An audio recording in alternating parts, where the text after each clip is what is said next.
ife achipani cha Democratic Progressive Party ndife ankhawa komanso okhumudwa chifukwa cha zinjiro zomwe akupanga ama Congress Party amene aona kuti nthawi yatha ndipo amalawi pakali pano akukhala movutika kwambiri ndipo dzina lililonse limene lili pakamwa pa Malawi aliyense ndi Profesa Arthur Peter Mutharika kuti abwererenso azatiwombola.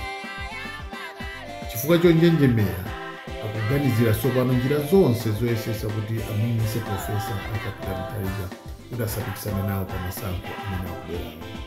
Ndi akonza bilu kuti ikayambidwe ku nyumba ya malamulo kuti iyike zaka zolesa munthu okwanisa zaka zimenezo kuti asapikisane nawo pa mpikisano wa president. Ifeto a DPP tiwakumbuse ama Congress Party kuti Malawi inasainira nawo maufulu akuluakulu a dziko lapansi oteteza wina aliyense kumpasa ufulu opikisana nawo pa masankho mopanda kumusala pa china chilichonse.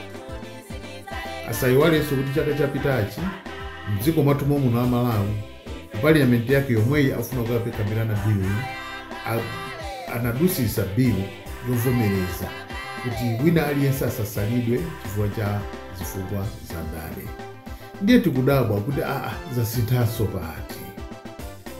Bomatu limapasidwa zaka 5.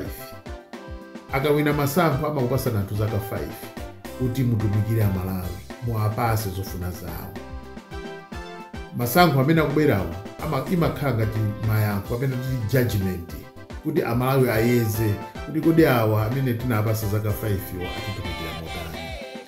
Ndiye pasabwere zina zopingapinga ife tikupempha chimene tikupempha kwambiri ama Congress Party komanso boma ndiona kuti asiyena Malawi asankhe kusankha kwawo. Ufulu ndithu anapasidwa mwayi munapasidwa zaka 5 izi ndipo tiyawukumbutsa Malawi kuti ngati kuli chipani chimene chinali chodekha chimene chinawasiya anzawo amiboma kuti ayendese mopanda kuwasokoneza ndiye ndife Democratic Progressive Party. Tawasiya anthuwa alamula zaka 5 ife sitinalimbane nawo china chilichonse ayi. Koma lero Amalawi ndi mboni ndipo ndiokonzeka kupereka mayankho awo. Ndiye tikuti musiyeni mtsogoleri wathu ife wa Democratic Progressive Party Profesa Arthur Peter Mutharika. Ife tinavomera kale kuti ndamene tamusankha komanso tikayenda m'midzimu Amalawi akuvomeranso kuti wathu ndi Profesa Arthur Peter Mutharika. Ndiye inu mtima malo tiye ndikakumane pa ballot mu September muno. Zikomo kwambiri.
Rwanda oye!